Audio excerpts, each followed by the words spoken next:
बच्चों, कनेक्टेड में आपका स्वागत है। बच्चों, आज की कक्षा में हम पाठ आंकड़ों का प्रबंधन पढ़ेंगे। हमने पिछली कक्षा में विभिन्न प्रकारों के आंकड़ों को एकत्रित करना, उन्हें सारणीबद्ध करना तथा उन्हें दंड आलेखों के रूप में दर्शाना सीखा है। आंकड़ों के संग्रह, आलेखन और प्रस्तुतिकरण से हमारे अनुभव संगठित होते हैं और निष्कर्ष निकालने में वे हमारी सहायता करते हैं। इस पाठ में हम एक कदम और आगे बढ़कर अन्य प्रकार के आंकड़े और आलेख देखेंगे जिन्हें हम समाचार पत्रों, पत्रिकाओं, टेलीविजन आदि पर देखते हैं।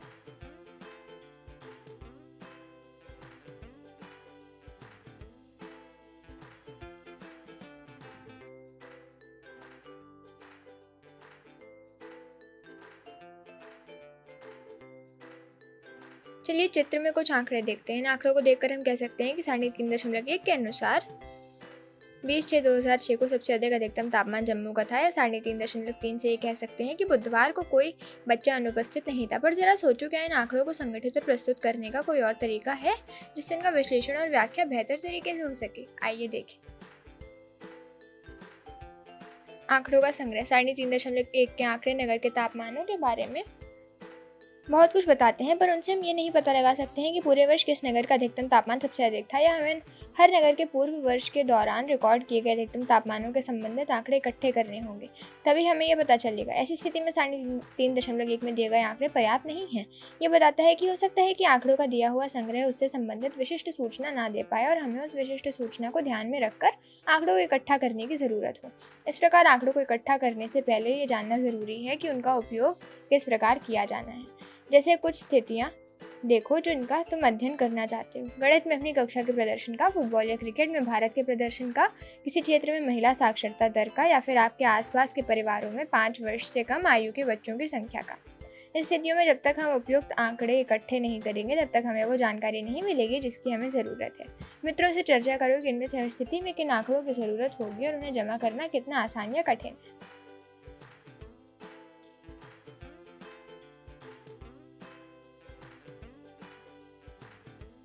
आंकड़ों का संगठन। जब हम आंकड़ों को संग्रहित करते हैं तो हमें उन्हें रिकॉर्ड करके संगठित करना होता है। चलो देखें कि इसकी क्या आवश्यकता है।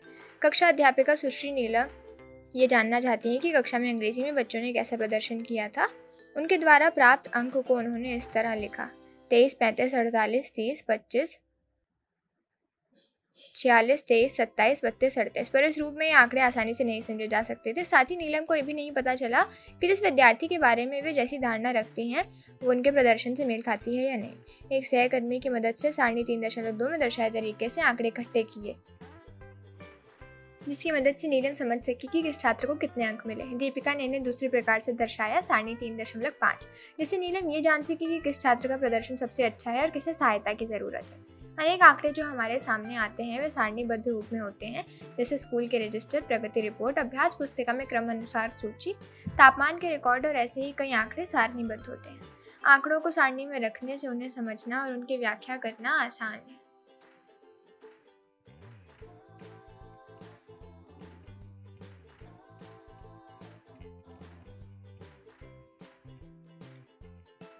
प्रतिनिधि मान। आप औसत शब्द से अवश्य ही परिचित होंगे और दैनिक जीवन में इस शब्द से संबंधित इस तरह के कथन आपने सुने अथवा पढ़े होंगे, जैसे ईशा अपनी पढ़ाई पर औसत हर रोज 5 घंटे का समय व्यतीत करती है।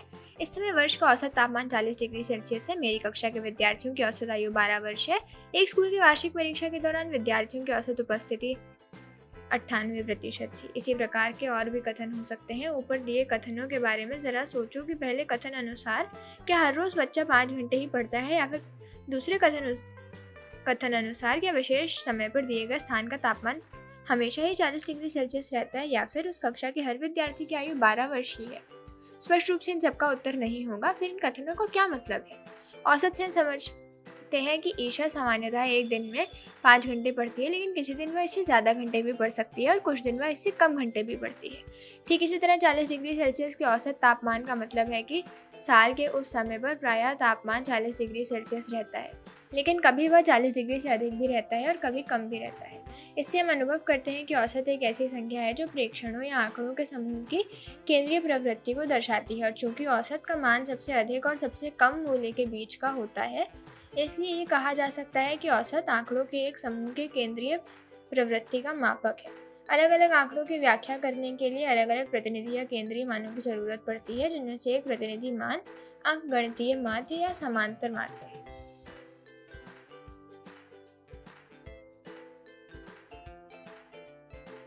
अंकगणितीय माध्य आंकड़ों के एक समूह के लिए अधिकांशतः प्रयोग होने वाला प्रतिनिधि मान है, जिससे संक्षेप में माध्य भी कहते हैं। चलो उदाहरण से समझें। हमारे पास दो बर्तन है जिनमें क्रमशः 20 लीटर और 60 लीटर दूध है। यदि दोनों बर्तनों में बराबर दूध रखना हो तो प्रत्येक बर्तन में कितना दूध होगा? इस प्रकार के प्रश्न के लिए हम अंकगणितीय माध्य ज्ञात करते हैं। दी गई स्थिति में औसत या अंकगणितीय माध्य होगा दूध की कुल मात्रा या बर्तनों की संख्या 20 + 60 / 2 लीटर यानी 40 लीटर। इस प्रकार प्रत्येक बर्तन में 40 लीटर दूध होगा। औसत या अंकगणितीय माध्य या माध्य को इस प्रकार दर्शाया जाता है। माध्य = सभी प्रेक्षणों का योग बाय प्रेक्षणों की संख्या।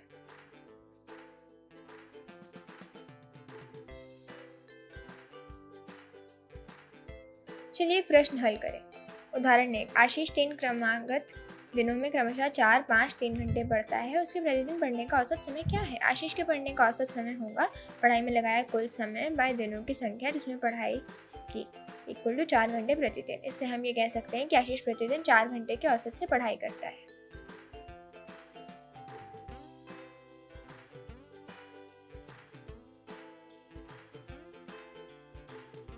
चलो एक और उदाहरण देखते हैं। उदाहरण 2। एक बल्लेबाज ने 6 पारियों में निम्नलिखित संख्याओं में रन बनाए: 36, 35, 50, 46, 60, 55। एक पारी में उसके द्वारा बनाए गए रनों का माध्य ज्ञात करो।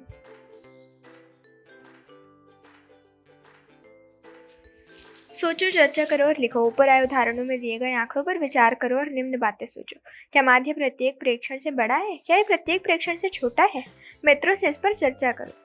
तुम्हें अनुभव होगा कि माध्य सबसे बड़े तथा सबसे छोटे प्रेक्षणों के बीच का ही मान होता है। उदाहरण के तौर पर 5 और 11 का माध्य 8 होगा, जो 5 तथा 11 के बीच में ही स्थित है। इस अवधारणा का प्रयोग करके हम दो भिन्नात्मक संख्याओं के बीच जितनी चाहे उतनी भिन्नात्मक संख्याएं ज्ञात कर सकते हैं। उदाहरण के तौर पर आधे और 1/4 के बीच उनका औसत मिलेगा 3/8, या फिर आधे और 3/8 के बीच का औसत मिलेगा 7/16 इत्यादि।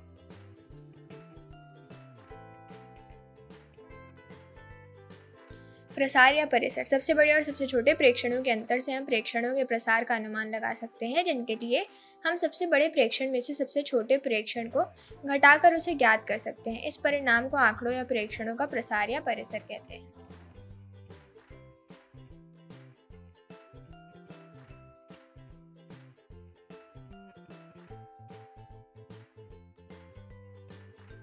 चलिए एक उदाहरण देखते हैं। उदाहरण 3। एक स्कूल के 10 अध्यापकों की वर्षों में आयु इस प्रकार है: 32, 41, 28, 44, 35, 26, 23, 33, 38, 40। सबसे बड़ी उम्र वाले अध्यापक की आयु क्या है और सबसे छोटी उम्र वाले अध्यापक की आयु क्या है?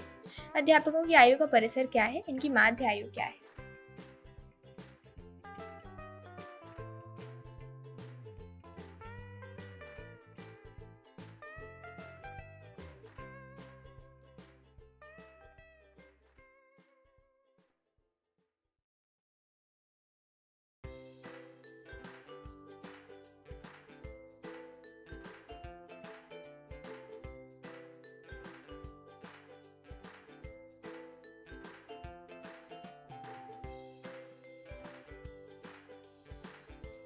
हमने देखा कि केवल माध्य ही केंद्रीय प्रवृत्ति का माप या प्रतिनिधि मान नहीं होता है। इसके अतिरिक्त विभिन्न प्रकार की आवश्यकता अनुसार केंद्रीय प्रवृत्ति के अन्य मापकों का प्रयोग होता है। निम्न उदाहरण देखो। एक दुकानदार ने कमीजों के विभिन्न मापों की साप्ताहिक मांग को जानने के लिए 90, 95, 100, 105 और 110 सेंटीमीटर के मापों की कमीजों की बिक्री का रिकॉर्ड रखा। एक हफ्ते के रिकॉर्ड को चित्र में प्रदर्शित सारणी अनुसार दिखाया गया है। यदि दुकानदार सारणी की मदद से बेची गई कमीजों की संख्या का माध्य ज्ञात करे तो जरा सोचो कि क्या वह किस माप की कमीज स्टॉक में रखनी है ये जान पाएगा। चलो इनका माध्य निकाल कर देखें। बेची गई कमीजों की कुल संख्या बाय कमीजों के विभिन्न मापों के प्रकार यानी 21। लेकिन हर माप की 21 कमीजें रखकर वह ग्राहकों की मांग पूरी नहीं कर पाएगा, इसलिए उसने सबसे अधिक बिकने वाले 95, 100, 110 सेंटीमीटर मापों को मंगवाने का निर्णय लिया और बाकी माप भविष्य में मंगवाने के लिए छोड़ दिए। चलो एक दूसरा उदाहरण देखें। रेडीमेड कपड़ों के दुकानदार का कहना है कि उसके द्वारा 90 सेंटीमीटर के माप की कमीज सबसे अधिक बेची गई है। ध्यान से देखो कि यहाँ पे दुकानदार की रुचि विभिन्न मापों की बेची गई कमीजों की संख्याओं में ही है और वह उस कमीज के माप को देख रहा है जो सबसे अधिक बिकती है। यह आंकड़ों का एक अन्य प्रतिनिधि मान है। 105 सेंटीमीटर माप की कमीज सबसे अधिक बिकी है और इसे ही हम बहुलक कहते हैं।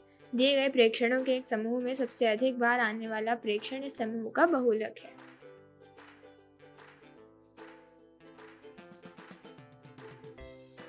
चलो एक उदाहरण से हम बहुलक ज्ञात करना सीखें। उदाहरण 4, निम्नलिखित संख्याओं का बहुलक ज्ञात करो। 1 1 2 4 3 2 1 2 2 4।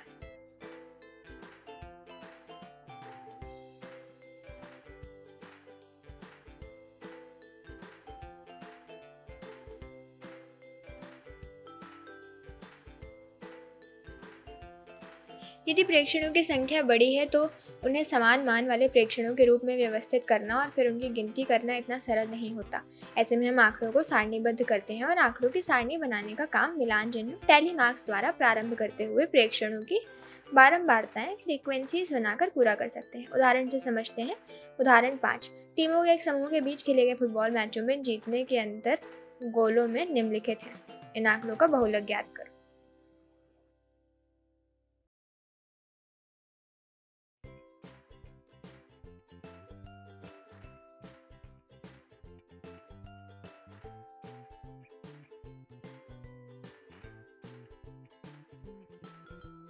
सोचो, चर्चा करो और लिखो कि क्या संख्याओं के एक समूह में दो बहुलक हो सकते हैं। चलो उदाहरण से समझते हैं। उदाहरण 6, निम्नलिखित संख्याओं का बहुलक ज्ञात करो।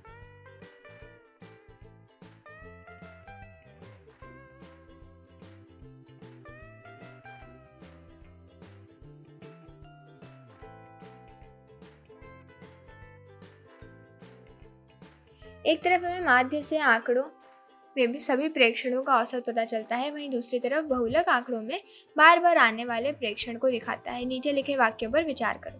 तुम्हें एक दावत में बुलाए गए 25 आदमियों की चपातियों की संख्या का निर्णय लेना है। कमीजों के दुकानदार को अपने स्टॉक की आपूर्ति करनी है। घर के लिए आवश्यक दरवाजे की ऊंचाई जाननी है। पिकनिक पर जाते समय प्रत्येक व्यक्ति के लिए एक ही फल खरीदा जाने पर हमें कौन सा फल मिलेगा। इनमें से किस स्थिति में हम बहुलक का प्रयोग एक अच्छे आकलन के तौर पर कर सकते हैं। पहले कथन अनुसार अगर प्रत्येक व्यक्ति के लिए चपातियों की संख्या इस प्रकार है तो तब इन आंकड़ों का बहुलक 2 चपाती है और यदि हम बहुलक को आंकड़ों के प्रतिनिधि मान के रूप में प्रयोग करें तो हमें प्रति व्यक्ति के लिए 2 चपाती के दर से 25 व्यक्तियों के लिए सिर्फ 50 चपातियों की जरूरत होगी, लेकिन निश्चित तौर पर ही इतनी चपातियां 50 लोगों के लिए कम होंगी। सोचकर देखो क्या माध्य यहाँ उपयुक्त प्रतिनिधि मान होगा। चलो देखें। तीसरे कथन अनुसार दरवाजे की ऊंचाई उनसे संबंधित है जिन्हें उसका उपयोग करना है। मान लेते हैं एक घर है जहाँ 5 बच्चे और 4 वयस्क हैं, जिनमें प्रत्येक बच्चे की ऊंचाई 135 सेंटीमीटर के आसपास है और ऊंचाई का बहुलक 135 सेंटीमीटर है। तो क्या 144 सेंटीमीटर का दरवाजा उपयुक्त होगा सभी वयस्कों के लिए? क्या ये पर्याप्त है? इसका जवाब है नहीं, जो बताता है कि यहाँ भी बहुलक एक उपयुक्त मान नहीं है। तो क्या माध्य की मदद से हम दरवाजे की ऊंचाई ज्ञात कर सकते हैं? हमें इसका हल आगे आए प्रतिनिधि मान को पढ़कर मिलेगा।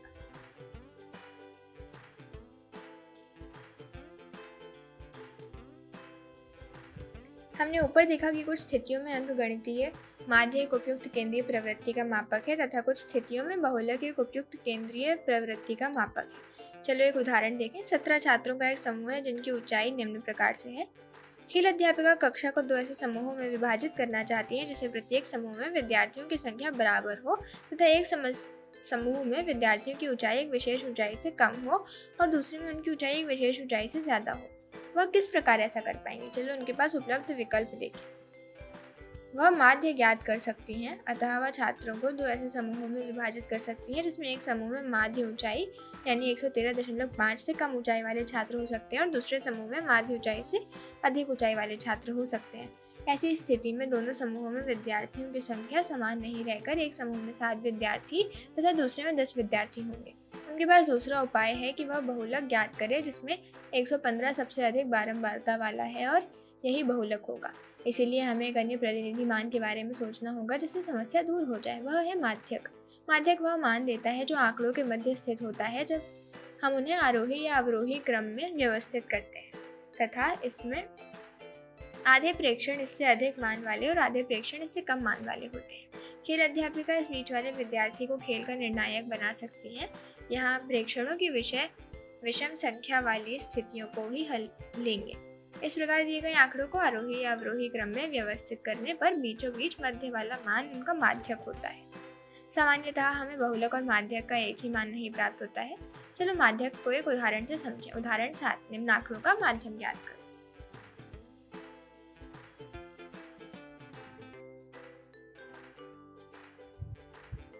हम पहले सीख चुके हैं कि एकत्रित की गई सूचनाओं को बारंबारता आवंटन सारणी के रूप में व्यवस्थित करके इन सूचनाओं को चित्रीय रूप में दंडालेख या चित्रलेखों के रूप में कैसे निरूपित किया जाता है।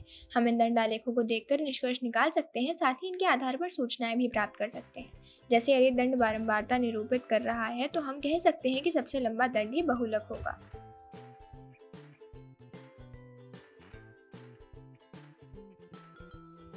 हमें पता है कि दंडालेख समान चौड़ाई के दंडों द्वारा संख्याओं का निरूपण है तथा दंडों की लंबाइयां बारंबारताओं और चुने गए स्केल पर निर्भर करती हैं। उदाहरण के तौर पर एक दंडालेख में जहां संख्याओं को इकाइयों में दर्शाना है, आलेख एक प्रेक्षण के लिए एक इकाई लंबाई निरूपित करता है, और यदि उसे संख्याओं को दहाई या सैकड़ों में दिखाना है तो एक इकाई लंबाई 10 या 100 प्रेक्षणों को निरूपित करता है। चलिए एक उदाहरण देखते हैं।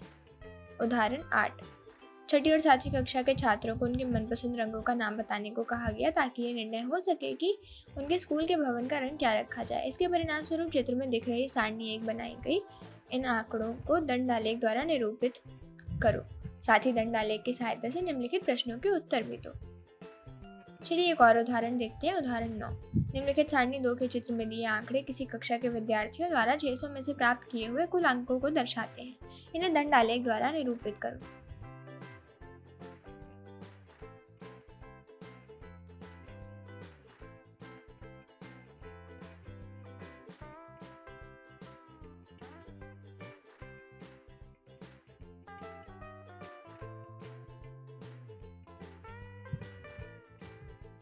चित्र में दिखाए आंकड़ों के 2 समूहों को देखो जो 2 नगरों ओबरदीन और मार्गेट में वर्ष के 12 महीनों के धूप रहने के औसत घंटों को दर्शाते हैं। इन नगरों के दक्षिणी ध्रुव के निकट होने के कारण यहाँ धूप बहुत कम घंटों के लिए रहती है। चित्र में दी गई सारणी की मदद से इनकी अलग अलग दंडालेख खींचकर हम इन प्रश्नों के उत्तर दे सकते हैं। लेकिन अगर हमें यह जानना हो कि एक विशेष महीने में किस नगर में धूप अधिक घंटों तक रहती है, तो इस तरह के प्रश्नों के उत्तर देने के लिए हमें दोनों नगरों के औसत धूप के घंटों की तुलना करने की जरूरत होगी, जिसके लिए हम दोहरे दंडालेख खींचने होंगे जिनमें दोनों नगरों के दंडालेख की सूचना साथ साथ दी जाती है। चित्र आकृति 3.1 दोहरे दंडालेख को दर्शाता है, जिसमें प्रत्येक महीने के लिए हमारे पास 2 दंडालेख हैं जिनकी ऊंचाई प्रत्येक नगर के औसत धूप के घंटों को दर्शाती है। यहाँ हम निष्कर्ष निकाल सकते हैं कि सिर्फ अप्रैल के महीने को छोड़कर बाकी सभी महीनों में मार्गेट में ओबरदीन के मुकाबले ज़्यादा धूप रहती है।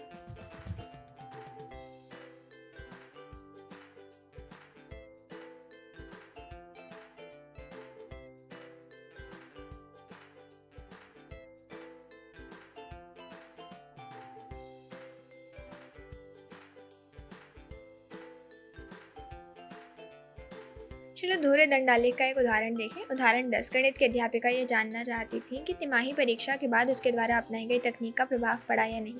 वह 5 सबसे कमजोर बच्चों की तिमाही परीक्षा 25 में से और छमाही परीक्षा 25 में से प्राप्त किए अंकों को लेकर चित्र में दिखाए अनुसार एक सारणी बनाती है।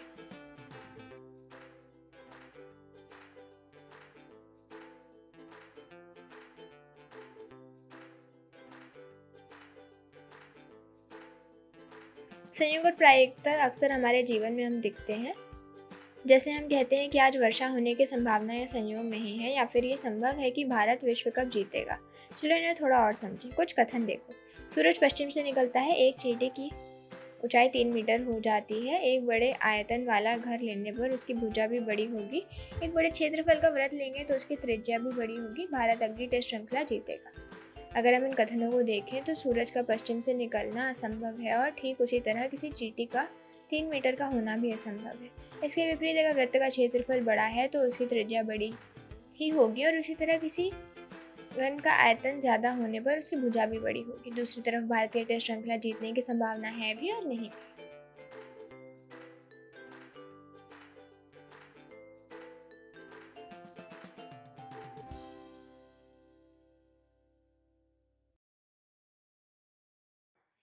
संयोग। जब हम एक सिक्के को उछालते हैं तो चित्ती पट आने की सही प्रागुक्ति नहीं कर सकते। सिक्का उछलकर प्रागुक्ति करो और चित्र में दर्शाए तरीके से सारणी बनाकर अपने प्रेक्षण को उसमें लिखो और ऐसा कम से कम 10 बार करो और प्राप्त परिणामों में देखो कि क्या कोई पैटर्न दिखता है और क्या हमेशा हमें चित्त ही प्राप्त होता है। नहीं, ऐसा नहीं है। ये प्रेक्षण को स्पष्ट पैटर्न नहीं दिखाते हैं। चित्र में चित्त को निरूपित करता है और पट को निरूपित करता है और सारणी में सलमा और सुशीला के 25 उछालों का प्रेक्षण है। इन आंकड़ों से स्पष्ट है कि चित्त पट आने का कोई निश्चित प्रतिरूप नहीं है और ना ही प्रागुक्तिक प्रतिरूप ज्ञात किया जा सकता है। जब हम प्रत्येक बार सिक्के को उछालते हैं तो इसका परिणाम चित्त पट कोई भी हो सकता है। ये एक संयोग की बात है कि एक विशेष उछाल में हमें क्या प्राप्त होगा। ऊपर आए चित्र में आए आंकड़ों में आने वाले चित्त और पट की संख्या गिनो और रिकॉर्ड करो। तुमने पासे से भी अवश्य खेला होगा जिसके 6 फलक होते हैं। अब हम पासे को फेंकते हैं तो भी हम आने वाले प्रागुक्ति ज्ञात नहीं कर सकते हैं। लूडो या सांप सीढ़ी के खेल में हम कामना करते हैं कि कोई विशेष परिणाम मिले। चित्र में दिखाए गए सारणी के अनुसार 150 बार पासे फेंक कर प्राप्त परिणामों को सारणी में लिखो और हर परिणाम के मिलने पर उसके सामने मिलान चिन्ह लगाओ।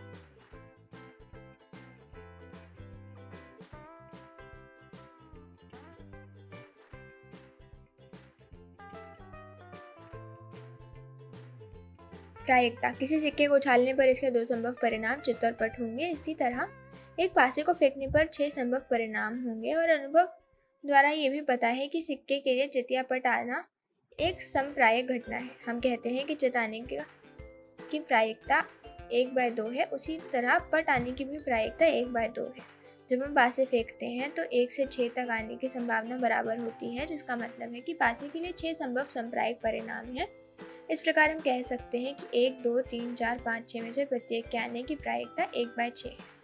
इसके बारे में हम आगे पढ़ेंगे, लेकिन हमने ऊपर जो उदाहरण देखे उससे स्पष्ट है कि कई संभावनाओं वाली घटना की प्रायिकता 0 तथा 1 के बीच में होती है और जिनकी घटित होने की कोई संभावना नहीं होती उनकी प्रायिकता 0 होती है। जिसके होने की संभावना निश्चित होती है उसकी प्रायिकता 1 होती है। एक स्थिति दी जाने पर हमें अलग अलग संभव परिणामों को समझने और हर परिणाम के संभावित संयोग के अध्ययन की जरूरत होती है। ये भी संभावना है कि सिक्के और पासे के विपरीत ऐसे भी परिणाम हो जिनके घटित होने के संयोग बराबर ना हो, यानी वे संप्रायिक ना हो। उदाहरणार्थ, अगर एक बर्तन में 15 लाल और 9 सफ़ेद गेंदें हों और बिना देखे इनमें से कोई गेंद निकाली जा रही हो तो लाल गेंद निकलने की संभावना बहुत अधिक है, क्योंकि इसकी संख्या ज़्यादा है और इसकी प्रायिकता 0 तथा 1 के बीच ही होगी।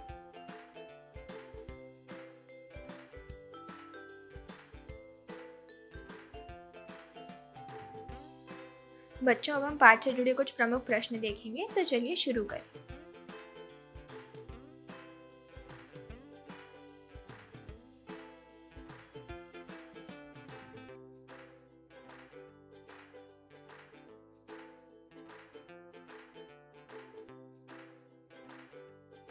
चलिए बच्चों, अब उन प्रश्नों के उत्तर जानें।